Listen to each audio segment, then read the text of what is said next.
You could just look into her eyes and tell that she knew what was going on. Trooper the cat has loved one woman more than anyone else in the world, 96-year-old Sarah Whaley. In 2014, Alexis Hackney and her family found Trooper while flipping a house. They heard her meowing from the basement and went to investigate. She was in the wall, and my mom and sister had to get a sledgehammer and bust out the sheetrock and get her, Hackney told the dodo. She was about 2 weeks old. Her eyes were barely open. They couldn't find Trooper's mother, so they took the tiny kitten to their home in Tallahassee, Florida, which they shared with Whaley, Hackney's grandmother. Also, if you have not done so already, please subscribe to our channel and click that notification bell to get inspired by these animal stories every day. Now, back to the story. My grandmother actually lived with us for 18 years, Hackney said. She moved down here to babysit me and my sisters when we were little. She just kind of stayed. She was definitely a major part of our household. She was the matriarch. Not only did Whaley adore her grandchildren, but she also adored the family's cats, and she formed a particularly close bond with Trooper. My grandmother would bottle feed her, and she'd sit there and talk to her and tell her how cute and sweet she is, Hackney said. Trooper's the kind of cat where she has one person, and that person was definitely my grandmother. While everyone could see how much Trooper loved Whaley and Whaley loved Trooper, the family didn't get a true sense of their connection until Whaley became very ill. My grandmother started going more downhill around Christmas last year, and we started noticing her, Trooper, being there all the time, Hackney said. Trooper mostly slept on the bed with Whaley, but she also brought her gifts from around the house. She was never the kind to pick up toys and move them around the house or anything, but when my grandma couldn't move around as much anymore, she would bring stuff to her, whatever she'd find on the floor, like socks or a straw, Hackney said. As she started getting sicker and sicker and sicker, she increased the amount of stuff that she was bringing. She'd go into my brother's room and just grab his socks and haul them downstairs and lay them on the floor.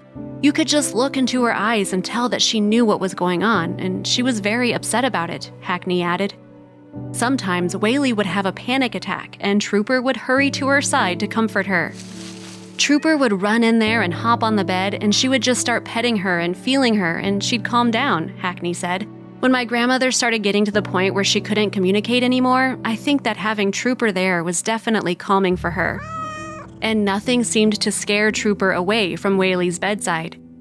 Whenever my grandmother was going through the process of passing away, she became very disoriented, Hackney said. Trooper was always by her side, always there, and she would accidentally hit her or squeeze her too hard, and Trooper would never fight back. She would just jump down, wait for my grandma to calm down, and she would jump right back into bed with her. If we had done that, it would have been all over. We would have been a bloody mess, but she loved my grandma, and she never ever scratched her or bit her or anything. She loved my grandma so much, and you could tell by the way she would look at her when she was sick, Hackney added. It just broke your heart to see all of this pain in her eyes. When Whaley passed away in March, a few days before her 97th birthday, Trooper was inconsolable. She didn't want to be around my grandma's body, Hackney said. I had taken her in there to show her that grandma is not coming back, because if they don't know, they'll look for them, and I wanted her to understand that our grandma is not there anymore. But she ran away and got underneath my parents' bed, and after they'd taken my grandma's body, she stopped eating. She's not a very vocal cat, but she was just walking around the house, crying all of the time. Trooper is doing a lot better now, Hackney explained, although she still goes into Whaley's room and leaves socks and other objects on the floor. You can tell that she definitely misses Grandma, Hackney said. Hackney recently shared the story of her grandmother's bond with Trooper on a closed Facebook page called Cool Cats Group, and the post went viral. I think that cats have a very bad reputation when it comes to people not thinking that they actually love us, Hackney said. So when I saw Trooper so dedicated and so loyal to my grandmother, I really wanted to share that because people don't understand that cats may not be like dogs, but they definitely do have emotion, and they do have feelings, and they love us very much. They just aren't as good at showing us as dogs are, but they definitely do love us.